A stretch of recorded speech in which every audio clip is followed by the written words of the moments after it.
which propagates and form an independent plant under favorable conditions.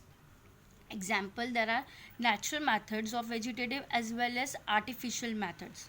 Emphasizing natural vegetative propagation, which takes place with the help of root, stem, and leaf. We have already studied about those things. Root, example, sweet potato. It may appear in single or it may be in clusters. In single, we have an example, sweet potato, while in cluster, we do have asparagus and dahlia. How the process is being carried out? In some plants, the underground roots store plenty of reserve food and become swollen. The swollen roots form tuberous structure. Their buds are being present on their surface which sprout out under favorable conditions only. Now these sprouts which are being formed, it may be either in the form of single or clusters. If they are single, they are observed in creeping plants like sweet potato, and clustered plants, they are being present in asparagus and dahlia. Okay? And in some non-fleshy roots, the vegetative propagation is being observed, example guava. Next is stem tubers. Everyone is well aware about potato, where in potato plant the underground part of the stem produces axillary buds. These buds are nothing but the notches on its surface, which are also called as eyes or tubers. Each eye is actually a node and consists of one or more small axillary buds and produces scaly leaves.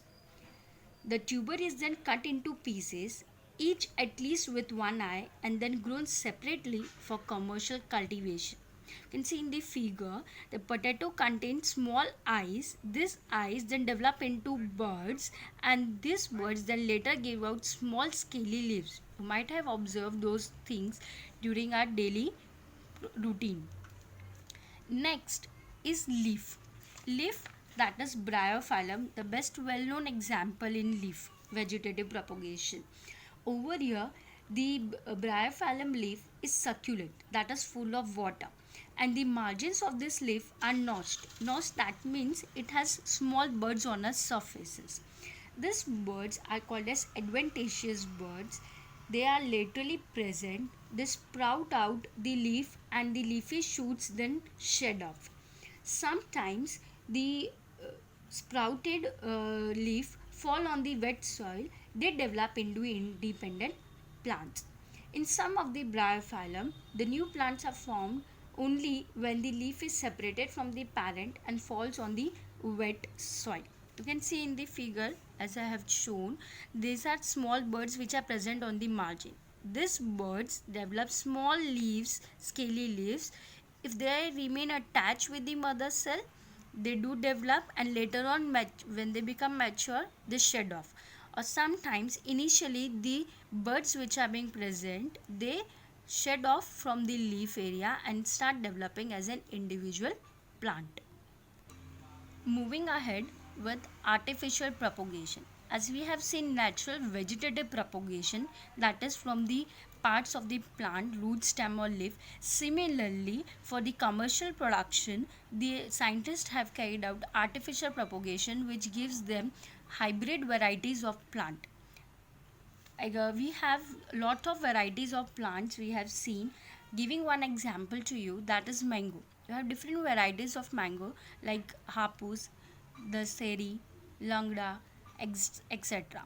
These are the varieties which we have been developed from the artificial propagation method.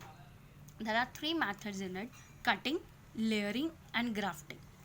Cutting, by the name itself you can come to know, the stem part is being cut off from the sides, but the cutting should be carried out in such a way that the vascular bundles, xylem and phloem, should touch each other. The stem portions which are being cut off should be cut in the slanted form and then attached to the soil portion.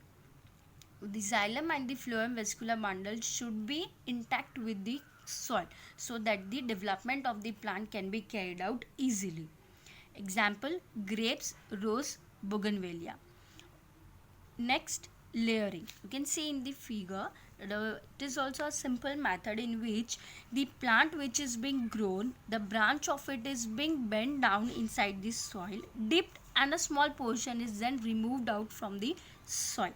The portion which comes in the contact with this soil starts developing roots with it. As the plant grows, it is being detached from the mother plant and then it grows individually as a new plant. This process is called as layering. As a small portion of the plant is being layered inside the soil, the process is called as layering. Example, strawberry, cherry. The last one is nothing but grafting, a well-known technique which is being utilized in tissue culturing process as well as by the scientists for this study. Grafting is such a process in which the cambium plays an important role. It is a technique of joining together the parts of two different plants in such a way that they unite and continue their growth as one plant. In grafting, the plant rooted in the soil and on which the plant of the other plant is inserted is known as the stalk. That means this. This is the rooted part of one plant and scion is the part of the other plant. Next, while the other plant which is inserted on the stalk is called as scion. Now, in grafting, both the stalk and the scion fuse together and make the union of these two plants successfully.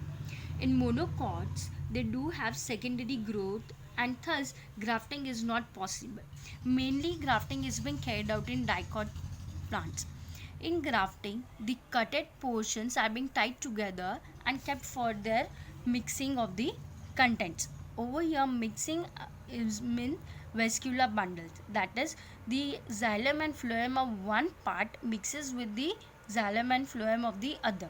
Over here, mixing doesn't mean they are being mixed together. It is being tied up so that the contents and the flow of the transport of water and minerals should be the same, because the contents are being given to the rooted plant and it should be passed on towards the scion.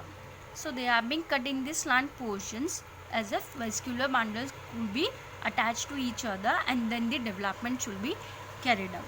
Examples, mango, guava, rose, and there are many more examples in it. I hope you might have